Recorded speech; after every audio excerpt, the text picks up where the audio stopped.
Hello, good evening, everyone. Welcome to another installment of a conversation series, Widows Unveiled. And for those of you, if this is your first time watching, my name is Elle Davis, and I am an almost 7-year widow. This coming Friday, actually, April 16th, will be 7 years since my husband passed. And I am bringing you these conversations with widows so that you can have a little bit of insight into our stories. And every widow story is so unique. And I was shocked when I became a widow at 36 to learn of this just community of women that are also young Black widows. And I just didn't think it existed. And, unfortunately, I have come in contact with several widows who all have very different stories. But the reality is we all have one thing in common, and that is being a widow. And so I'm excited. I always say that. I know y'all are like, really? You always excited, but I am always excited. What can I say? It's just who I am. Tonight, I am being joined by one of my Apostolic Faith Church sisters, Utopia Upshire, and she is going to share with us. And I already told her that we may go a little off script. Like, I have my 5 questions that I want to ask everybody and that I've been asking everybody, but her story has a twist to it. And so I already know that I may kind of go off script. So I hope you're ready, baby. I am ready. I'm ready. Welcome, Utopia. How are you this evening? Thank you. Thank you so much for the welcome. I'm doing good. Doing good. Good. You are looking good. I Thank love the you. glasses. Oh my goodness, yes. Yeah, I went a little bit off with I bought all four different styles they had in these glasses. Yeah. Wait, I was telling somebody not too long ago. I must have typed in glasses one time, and when I tell you I got every ad for every Oh, glass, I was like, this is they ridiculous. will flood. They will flood. And they did that to me. And that's how I ended up with these four pairs. They got me. They got me. That's okay. It happens. They look good, girl. They look Thank good. you. Thank you. Well, again, I appreciate you being here this evening. We are, gonna shed some light on this journey of being a widow and what that looks like. But before we dig too deep into that, why don't you tell us a little bit about yourself? Well, I am um, 38 and I basically I grew up on the south side of Chicago in a suburb called Calumet Park. And I went to, the neighborhood school, went to Allen B. Shepherd. And it's kind of crazy because I actually grew up on the same block as Quincy did. Didn't know it, had no idea. We went to the same high school. We were in a different grade, but yeah.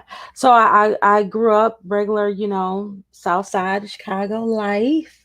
I went to Eastern, then transferred over to Northern and got my Bachelor of Fine Arts in visual communication. And I pretty much have been working in the field of design and marketing since then. In 2015, me and Quincy founded our company that I'm still working to this day, which is Upshire Enterprises, and it focuses on design and marketing, especially for this branch. I'm working the Upshire creative branch, so that's part of one of the things that since we founded it in 2015, we always had this vision for expanding the company into these different branches, and creative being one of those branches. And so that's what I ended up working, and I'm still working today. So, I love it. yeah, I thank you. absolutely. Oh my gosh, that already, I'm like, ooh, I want to ask you about the legacy of your businesses, but okay, let me slow down. Focus, focus. Focus, focus. Well, that is wonderful. So I feel like you give off the creative vibe. Yes, I am definitely. I'm a creative person. This is actually, I got my sewing machine right here. I got a Cricut I just bought. So yeah, I paint. I do a lot of crafty stuff. Art has always been something that my older sister actually says that's something that um, is my time when I'm with God and we like share and we create together. I get an idea for doing Mm. something, and it could be a painting, it could be a drawing, it could be a t-shirt, it could be, so yeah. So I'm all about creatively expressing yourself. So yeah. I love it. That is awesome. That is so Thank great. you. So Thank you. let's dig into, this conversation series of why we are here. Hmm. One of our fellow widows who was on Friday night said, "Hello, my crafty sister." Hi. Ty Linda and I went to Hi, high school together, and Tylinda. she is also a crafter. Oh, So, wow. See, yep. It doesn't end. It doesn't end. It gets, we just snowball. It keeps getting bigger and bigger. exactly, exactly.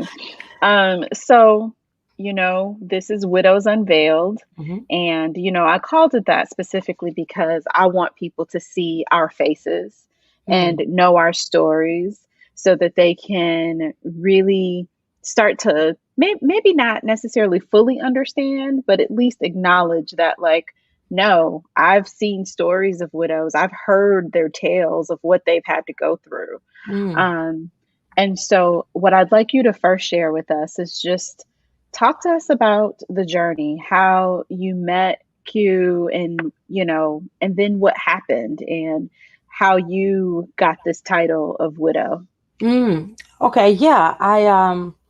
How I met him, I would think that I would meet him in high school, but I didn't meet him in high school, even though we went to the same high school. Isn't it crazy how that works out like that? So really, really, and then he lived down the block from, and I'm like, okay, I had no idea. I had no idea.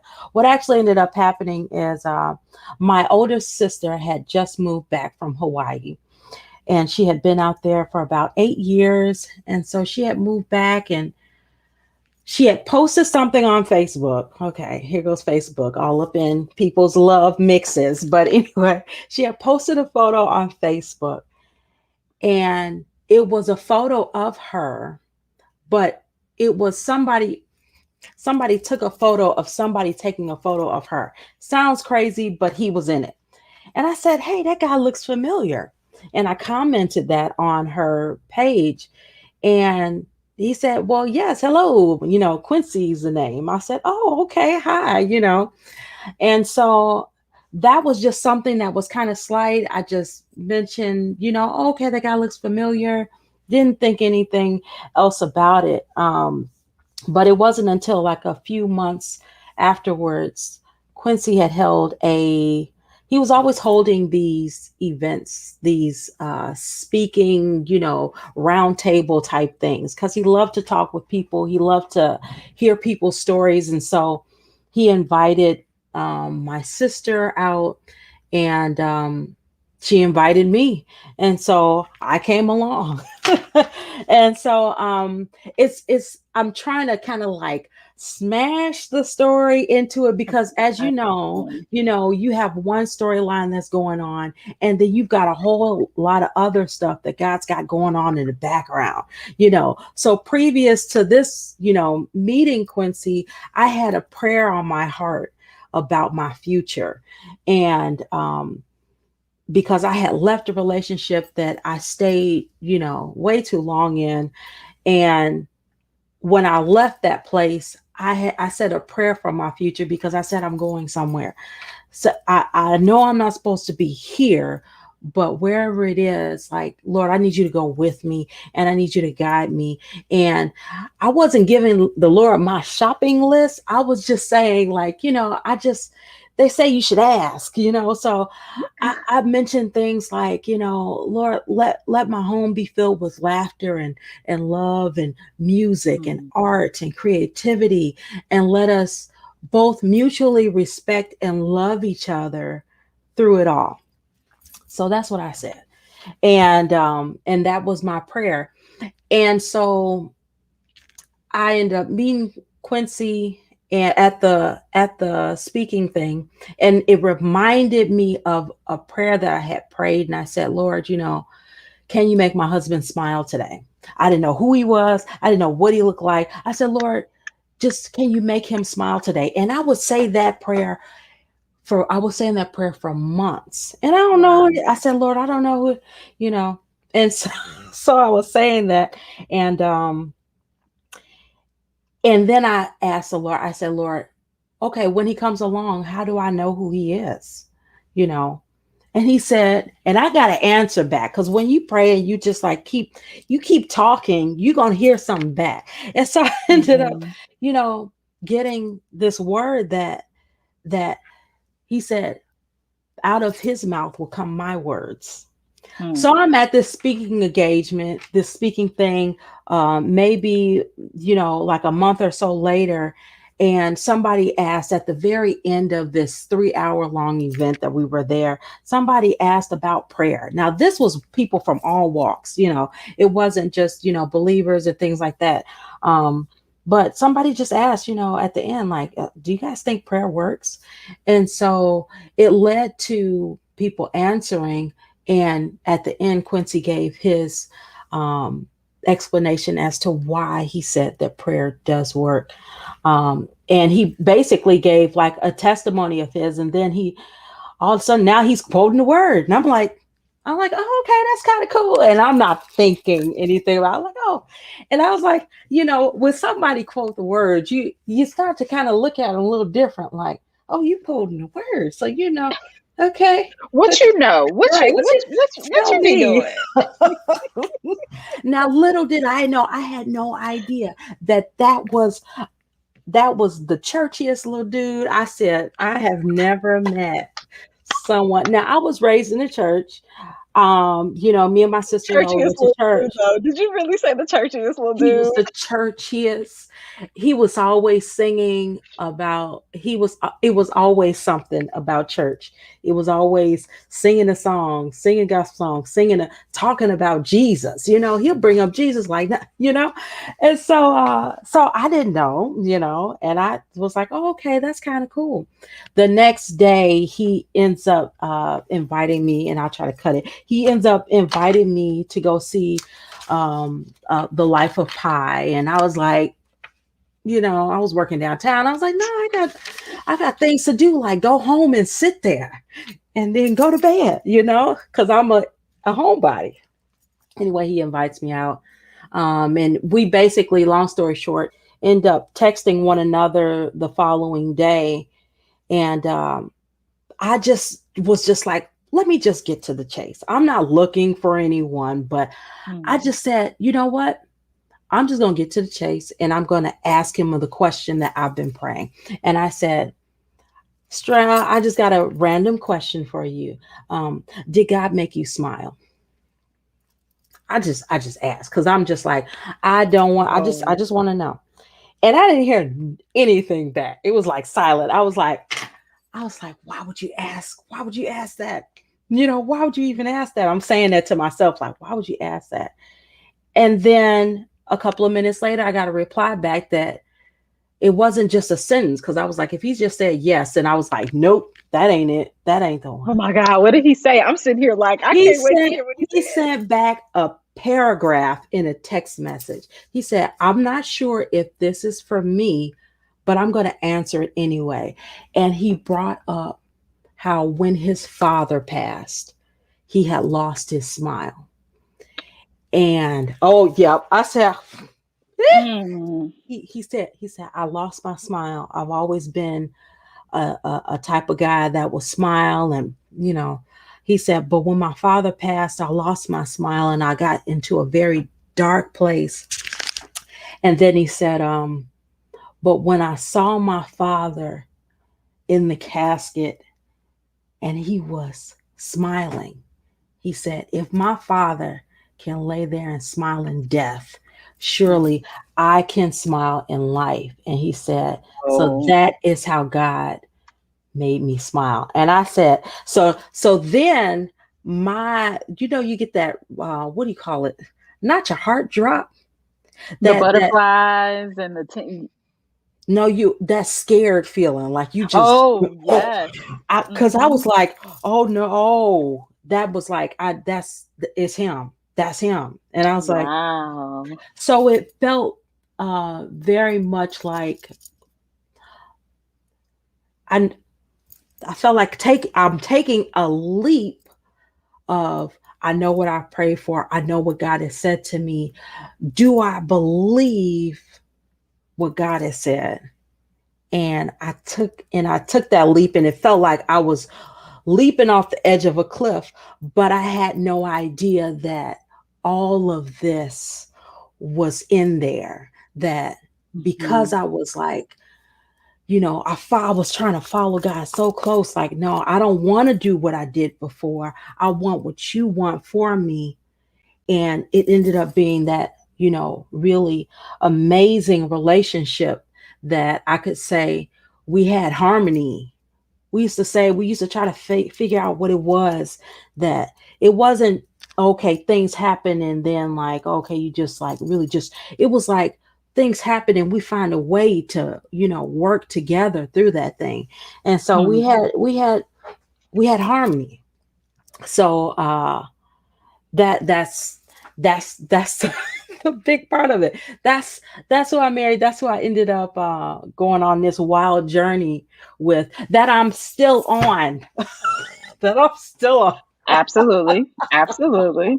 Absolutely. So How yeah. did we get to the place that you are on it without him? Yeah. So for for that, it was um it was crazy. And I have to, when you talk about things like that, as far as like, his passing and everything, it was very, of course, unexpected. But it was so unexpected. It was so unexpected.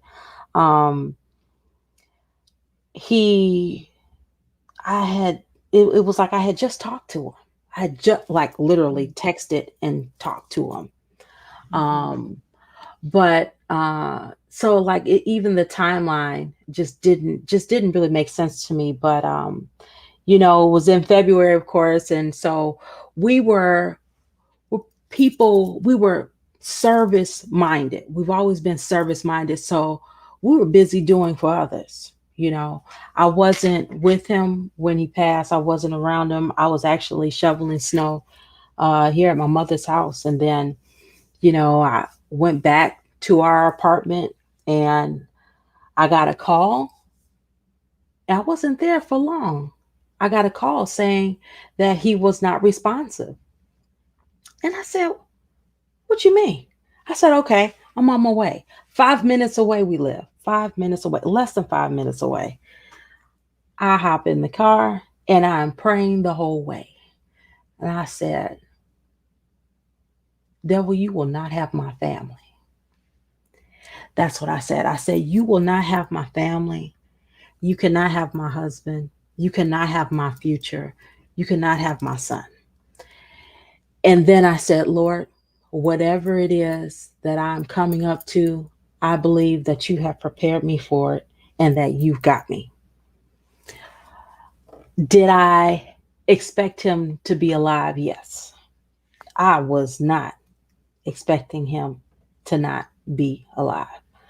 Um, but when I got there and he was not, it's interesting what you do. Uh, I knew that I needed to be calm as I was going there, as I was driving. I knew I needed to be calm because I knew what I was carrying. And I knew we had already suffered a miscarriage before, um, some months before. And I just knew I gotta stay calm. And the only way for me to stay calm is to be like, okay, God, you with me. You got me, right? You got me, because this is I don't know what I'm walking into. And that is the only thing that I can say, is that short prayer did something, and covered me. So when I wanted, when I you would think that you see your loved one there and you see them and I'm a visual person, so it's like I don't things I see stick with me. So like Absolutely. even him not being not having life, seeing that, I that is one of those things that I have to, as a visual person, have to work through, because occasionally it'll come up and I'll see Absolutely. again.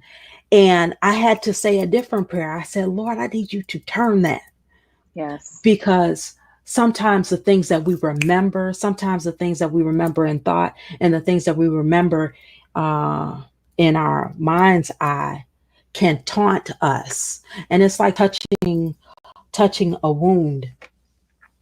But ever since, I continually would turn it over to God, like, okay, Lord, I need you to do something. When that comes up, I need you to rush in and apply a balm. I need a something to help that.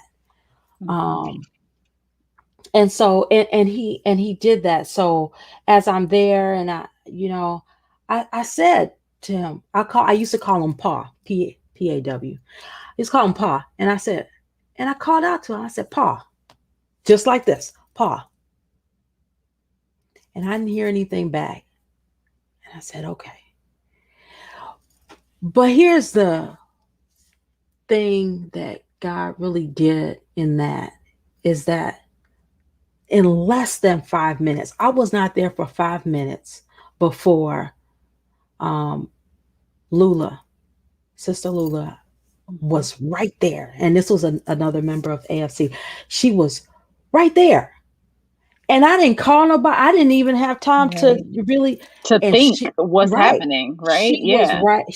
She was there. And I'm sitting on. I remember I was like, kind of like sitting on some stairs, and paramedics and people and stuff are doing, in there. And I'm sitting there with this round belly, and I'm looking like, okay.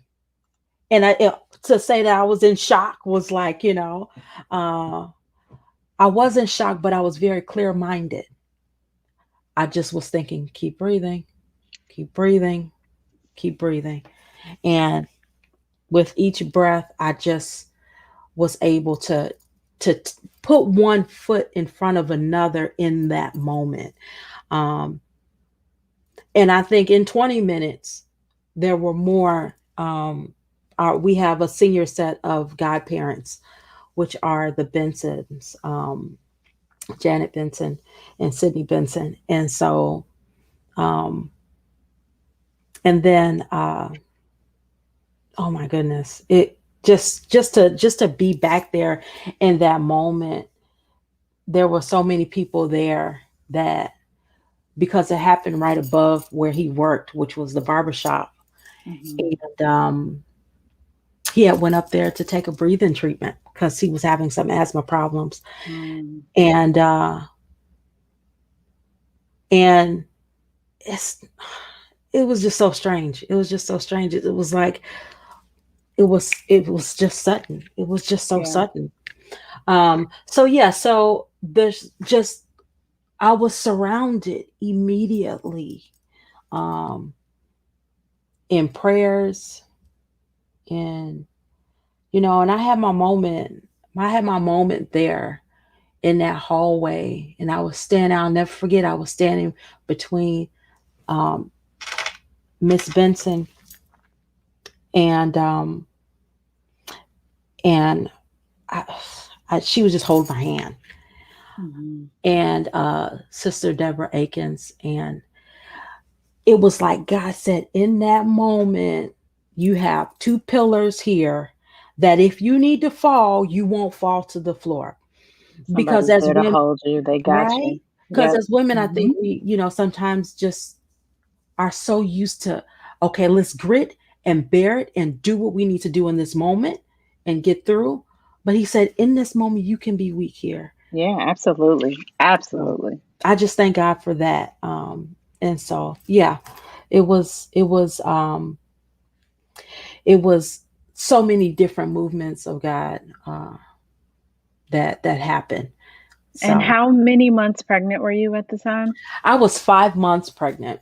Hmm. So, I showed this picture of you Yeah. all and Let with me the tell hand on you. the belly. Let me tell you about this photo. I got a story for everything, so I'll be trying not to like take up all your time. But let me tell you what happened. This photo, and I have a series. It's probably about 20 photos in this. We were in the park across the street from our apartment. Somebody had just hit our car, like ripped the whole front bumper off. Oh no. Paul was so mad. He was so mad. Was about to he took off in the car to go chase the person down like you, because they hit the car and went and kept going. He was so mad, and we were dressed and getting ready to go to church, and he was so mad. He ended up coming back, and he was like, I was like, you okay? He was like, he was just so over it. And so I knew that one of the things that just like cheered him up was to take photos. He loved to take photos. So I said, let's go over into the park. Let's take some photos. And if I were to show you guys the series of photos, they start off with him like this. I'm like, come on, Paul. I'm like, come on. And I take his photo. Come on. So it took a while, but he got there, and those ended up being some of, our most recent photos that we had together. So really like, hey, when some stuff I happened, love it. let's keep going. So yeah. Absolutely. Take some photos and keep it moving. I absolutely Right. love it. So one of Yeah. the things that you did um, at the funeral was Mm, you spoke at the funeral. mm, And mm, I remember sitting there, and it's really hard to describe, but I spoke at Paul's funeral. And I mm. remember people saying, like, you had so much strength and grace. I can't believe that you were able to get there. And I was just like, what do you mean? What are you talking about? Right? Like, for me, it was not that it was nothing, but it was like what I had to do. Mm, And you said something similar at the mm, funeral when you got up there. And for a moment, and I've never shared this with you, but for a moment, I was able to connect with you on such a level because I saw what people saw in me at Paul's funeral. I mm, saw the grace, the strength, the beauty that you were able to exude in talking about your husband. And mm. I was just like, God got us, right? Yeah. Like, no matter what, like, God got us. Yes. Um, so, yes, I just wanted to share that with you because I Thank know you I've so never much. shared Thank that. you so much for that. I didn't, there's so much, I felt like it kind of would have been weird. But I really, in that time, that day, I really wanted to like, I wanted to hang around and worship after, Hmm. I wanted to be there, you know, to, to show that that there's another side of this thing. Hmm. God was just kept revealing to me and just showing me and just telling me that that the enemy wants to use things that happen to lock us in this prison of grief and sorrow. We can feel what we feel, but there is a reason why we're still here. And it's not to live and just, okay, I'm just making it, but it's to live life with a force and a power Yes. out Yes. of the assignment, because being a widow is part of an assignment. And it's a very it's selected. That's hard To to come to terms receive. with. Yeah, to Yes, receive, because you're like, absolutely. how would that be something that, is something that how do you get that to somebody, Why did you give me that assignment? right? And I think it's Right? because of this very thing, is that because not even our marriage wasn't for us. Mhm. Marriage is about what God is doing, and it's about showing his love for us. So it's like, yeah, I got a chance to be married, and I was always honored to be married to Quincy. But I made no mistake about it that this was all about God. There was nothing that I did to cause this thing.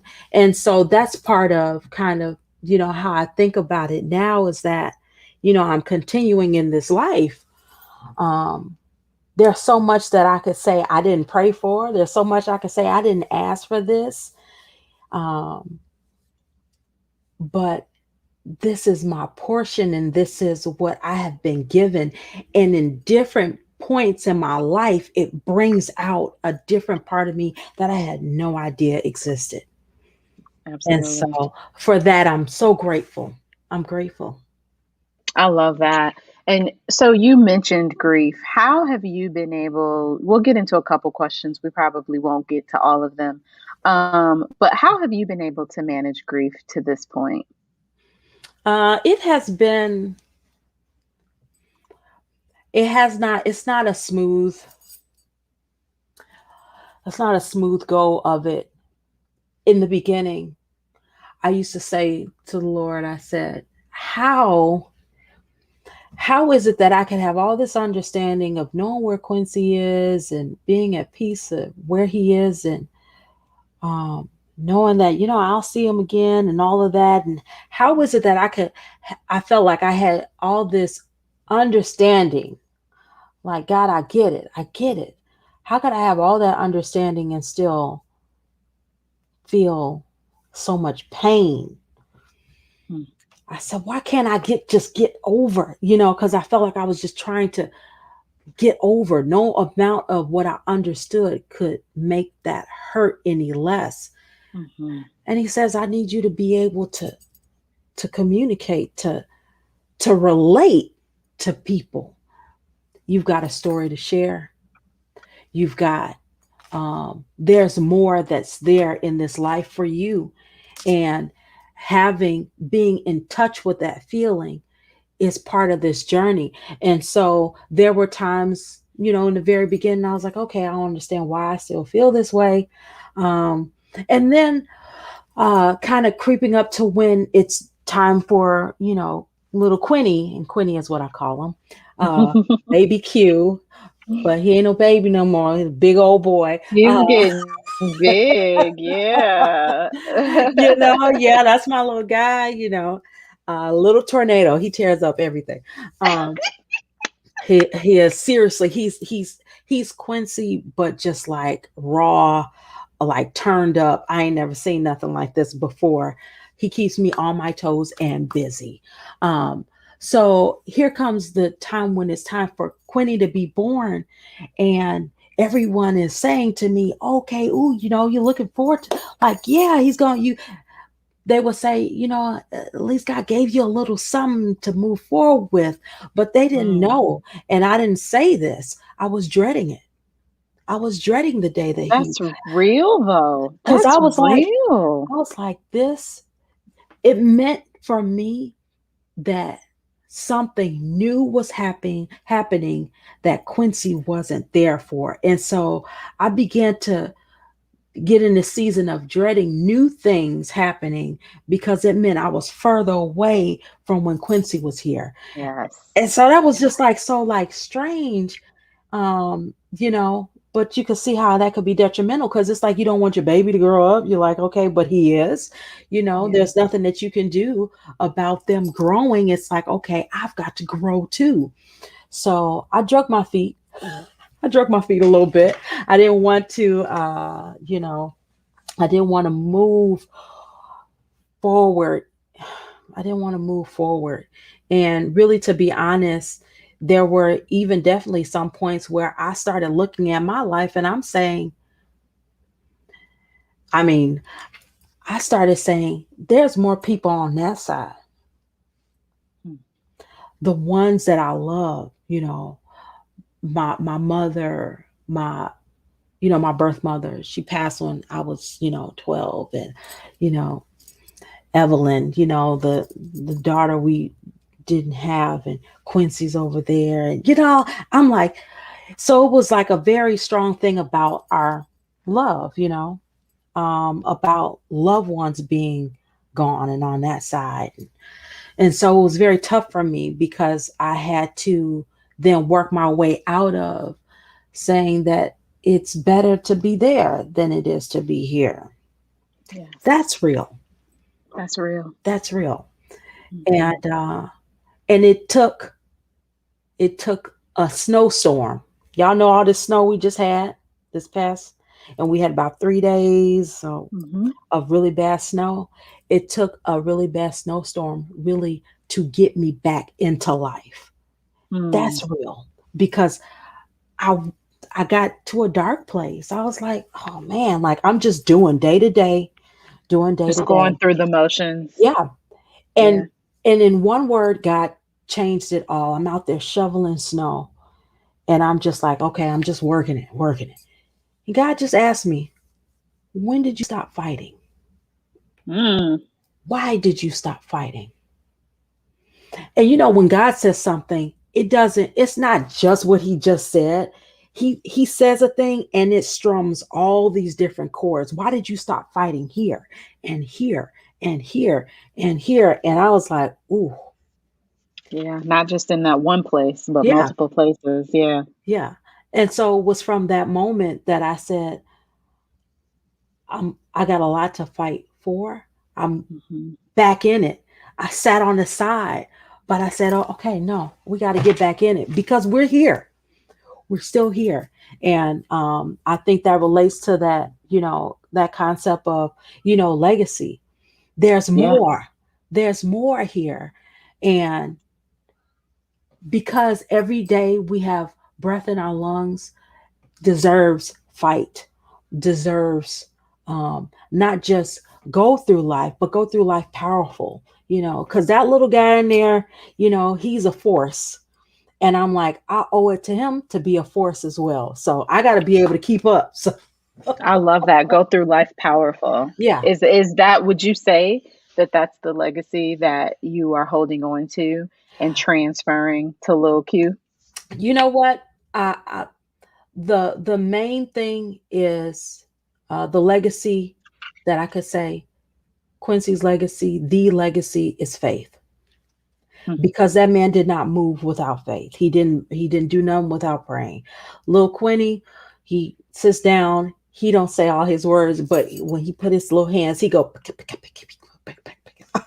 I'm like, yes, sweetie, pray, because God know what you're saying. So the legacy of faith is first. Um, I wouldn't be here if it wasn't for what God did. Um, and, Absolutely. and then second is to live life with passion and power, and don't let anybody diminish that.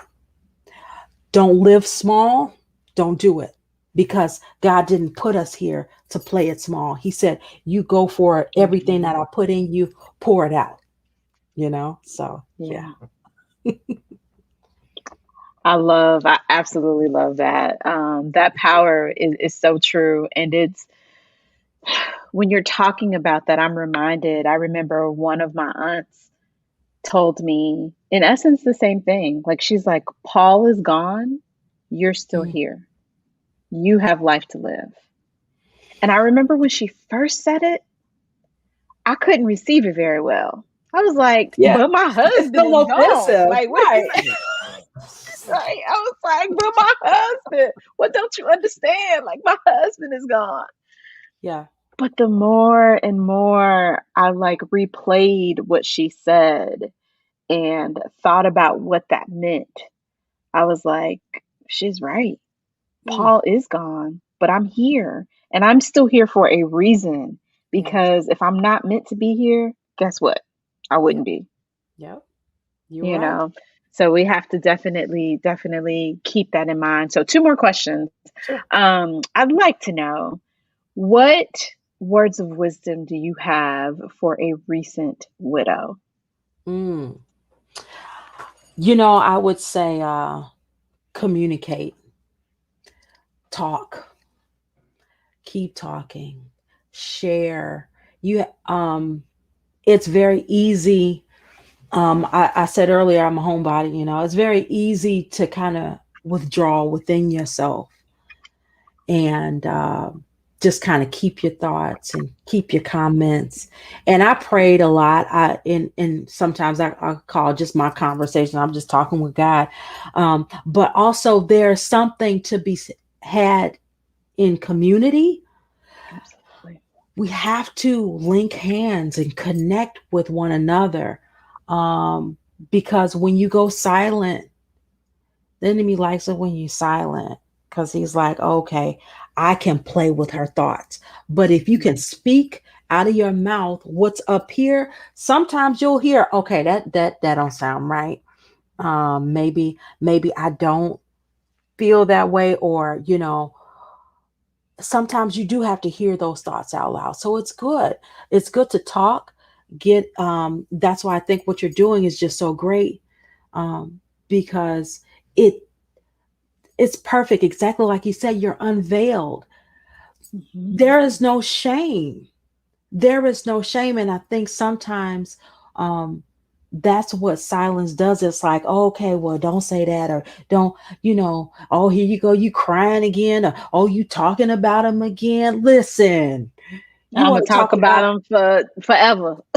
talk about it, because everybody's out here talking about something. Yeah, Okay, how about yeah. we talk and get healing, and be open. And there's something so precious and beautiful about your emotions and your feelings laid bare, because it Mhm. connects with somebody else, and it tells them, you know what, you're not alone.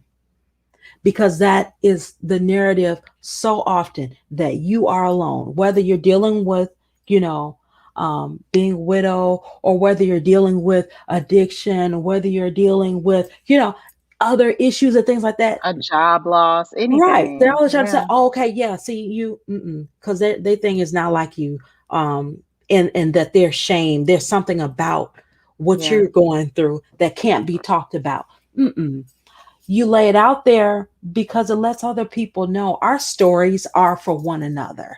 They are for They one another. absolutely are. They Yeah. absolutely are. And I've been getting so much positive feedback about these stories. People are like, I had no idea. Mm, And I'm like, yeah, there's a whole subculture of being a widow and being a young black widow and what that means and what that looks like, and being pregnant, becoming a mm-hmm, widow, and mm-hmm. being, just all of the things that come with that. Yeah. So as we end, I've been asking everybody this question because I'm nosy, and because I'm also interested. Uh-huh. But what would you like to happen next in your next love story? Mm. You know what? That I have been asked that. Um, you know what? I've been told a number of different things. They're just like, people have been like, don't feel like you have to just, not hold on to him, but they kind of just, people have just been saying, there's more life for you. There is more for you.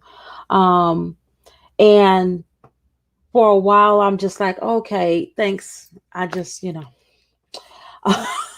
just want to just kind of I keep my respectfully focus. decline Right, you. like, You're oh, right. okay, thanks. So the way that I have said it, and I think about it, much like how, I came to meet Quincy.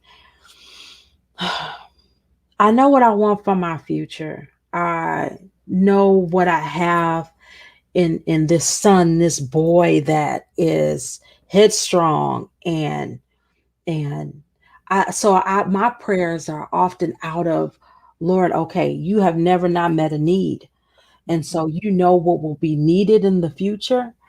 Um, and so I've always been like, okay, Lord, if this is something that you have for me, another person that you have for me, um, I will be just as honored, but I'm also very mindful to not um, compare and kind of Absolutely. like match up thing for thing or whatever, Absolutely. because it's like, no one could ever be him. No one Hmm. could replace, Quincy. And it'd be terribly unfair for me to ask them to do so. So I understand, and I'm like, if God wills that for me in my life, then they will have their own space, and it's something that is intentional by God. So I'm not out here looking. I'd be so busy with him. I'm like, dude, okay, just You like, I don't even have the energy right now. he keeps me going. He keeps me busy. Um, but I also, also I have to make myself to be mindful of me, because it's Yes. so easy Yes. to, all I know, I widow and mom very quickly. One boom boom. And so that's two roles that, you're not even adjusted to one, and you get hop right into another one. And then now you're in this, okay, I'm mom and I'm trying to settle into that. But I have had so much womanly counsel from my elders that say, always, you have to take time for yourself. Hmm. And sometimes, and that means drawing away and getting in touch with how you really feel, um, Absolutely. because Absolutely. I'm still here and I'm not dead. And so I know that there's more that God has for me. And so there is a place that I, in living my life, I can still, of course, honor my husband. Absolutely. Mhm. Absolutely. Without a doubt. Well, Utopia, thank you so Thank you. much. It's been wonderful. Thank you so This much. has, and I learned so much more about your story and how you two met, and that just warms my heart and warms my soul. And it has been an absolute delight to share this space with you and just talk widowhood. Yeah, thank you. Anything, any last comments that you'd like to provide or give? Uh no, just keep on going, y'all. All these keep going, keep going, keep going. It can be difficult. Um it's not like it, God didn't say it was going to be easy, but he did say that he would be with us. And Absolutely. so just in every step of the way, take it one breath at a time, one step at a time, and you're going to be all right. Absolutely. Well, thank you. Hold on. I'll be right Sure. with you. Thank you all for watching just another series of, or another conversation of this, a conversation series, Widows Unveiled. As you can hear, there's just so much richness and so many stories to be told. And so I thank Utopia again for sharing with me. And as you may or may not heard, she was 5 months pregnant when her husband passed and had to give birth and become a mother at the same time while grieving. And so that is just a unique spin on this widowhood and this widow journey. And so if you know anyone in that position who has lost their spouse and is pregnant, finds out that they're pregnant, please make sure that you share this conversation with them. Make sure that there's been so many comments, and thank you all. Thank you, Tylinda and Tamika and Victoria, for chiming in and sharing this conversation. But please make sure you share this post and share with others that may be on this widow journey, and just make sure that you connect them. I'm always willing to talk to someone and just in whatever direction I can. So we are signing off tonight, and I'll actually be back early tomorrow. We are doing kind of a midday, or actually a late morning, talk with another widow, with a very unique twist and a unique spin, with us having something in common. So be sure to tune in tomorrow, and thank you for watching. Take care.